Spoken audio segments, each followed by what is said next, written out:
各位啡粉、各位觀眾，大家好，歡迎收睇娛樂咖啡室，我係主持大啡哥。今日要講嘅係《非常檢控官》入面一對爆紅姊弟戀 CP， 點樣遊戲入面甜到出晒嚟，仲惹到 Asuka 講出一句，只要係佢，就算年齡差距再大都接受到。咁到底嗰個佢係邊個呢？佢哋嘅互動係真火花定純宣傳效果呢啲位？我哋慢慢拆。如果你都中意我哋咁樣由劇到人，由新聞到分析，層層拆解娛樂圈最新動向，記得訂閱娛樂咖啡室，撳下個鐘仔。我哋保證每次有新一單最具畫面感嘅重點，都會第一時間話你知。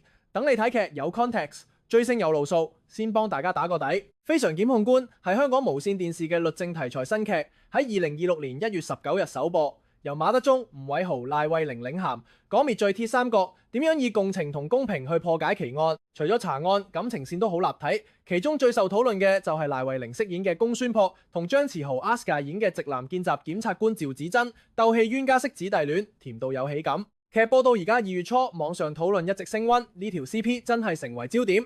講翻現場火花，喺2026年1月2日嘅宣傳活動，香港01做咗訪問，一開始已經曖昧咁爆燈。賴慧玲提到第一次見到身高185厘米嘅 Asuka， 知道要同呢位小鮮肉做情侶嗰陣，真心忍唔住流咗口水。內心劇本即刻寫好，原本以為自己要主動出擊，不過監製安排變成由 Asuka 追佢，呢個反差令佢講到心花怒放。Asuka 當時仲係戲劇初哥，面對資深前輩嘅氣場，直認第一時間會震，但好快就入到局。兩個人由趴收到養成默契，拍嘢時一齊喺劇本入邊揾樂趣，彼此升華場景，互相幫到對方。現場記者仲笑指賴慧玲玩嘅唔止係劇本，係玩緊你問到係咪被姐姐玩，氣氛即刻又升一級。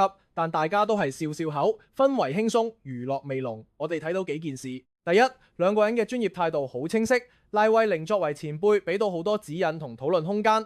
第二，Asuka 雖然係新人，但真係肯鑽研劇本。喺合作過程建立到信任感，呢種互補先至會拍到啱啱好嘅姊弟戀火花。你話係咪好襯？去到大家最想知嗰句 ，Asuka 當場講戀愛觀，話自己偏愛成熟大方嘅女性，對姊弟戀持開放態度。記者即刻追問，可唔可以接受相差10年 Asuka 秒回夾就得？再加碼問到相差20年，以 Asuka 30歲嚟計，即係對方50歲。呢下佢猶豫咗一陣，提到有經典例子，例如史詩曼，將話題升到崇拜角度。賴慧玲即場救場，代入一個更好玩嘅條件。如果係我帶你20年呢，現場一拍即合，大家都笑住話咁就得，氣氛即刻化解。你話係咪過癮？劇入面點樣落地呢？網民其中一幕講到好深刻，就係公孫樸靠向趙子珍胸口偷聽嘅場面，甜得嚟又有喜劇節奏，默契自然，再加埋台前幕後嘅玩法。TVB 喺宣傳亦做過真假情侶默契大挑戰，現場有 kiss 同 lock 頸嘅環節，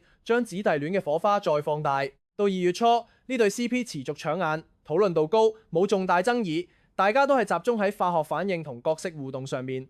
講到呢度，老實講，我覺得呢種配對背後有策略。近年 TVB 都係以新人配資深演員嘅方法，做出代際張力。賴慧玲本身以聰明牙尖嘴利嘅形象示人，今次曲發秘書嘅造型加晒魅力。Asuka 就由星夢傳奇奪冠之後轉戰戲劇，喺呢套劇入面做首秀，最難係要由初哥直入姊弟戀線，仲要同前輩玩得有默契。佢肯用功，肯討論，加埋賴慧玲夠長嘅幽默，令角色之間嘅反差變成觀眾口中嘅化學反應。有人質疑係咪純粹宣傳炒熱度，但睇翻劇入邊嘅具體場面同訪問內容，兩者互相呼應，效果就自然成立。轉個角度再睇，姊弟戀喺港劇唔係新題材，但點樣玩到不落俗套，要有3樣嘢。第一樣係角色動機清楚，公孫樸同趙子正嘅鬥氣來自職場分工同性格反差。第二樣係演員彼此相信，肯放手試，先至會有偷聽胸口嗰啲生猛場面。第三樣係宣傳同劇情互相疊加。訪問講到成熟大方，年齡差接受度，再翻去劇入邊就會令觀眾覺得啱。你認唔認同到你哋？你會唔會接受10年甚至20年嘅年齡差嘅姊弟戀？如果將例子落翻去非常檢控官，你覺得邊一幕最代表呢對 CP 嘅默契？係偷聽胸口，定係鬥氣互串嗰啲位？歡迎你喺下面留言，講下你心目中最甜烏烏嘅場面啦！再補一句實用情報，如果大家最近要去旅行，要訂機票酒店，可以係影片描述欄撳我專屬優惠連結，慳住用，玩得更盡興。今日呢單由1月2日嘅宣傳現場講到2026年1月19日首播之後嘅熱播反應，再落到 TVB 嘅配對策略同觀眾嘅化學反應，總結關鍵字就係非常檢控官子弟戀連上姐姐 Asuka 同賴慧玲嘅默契。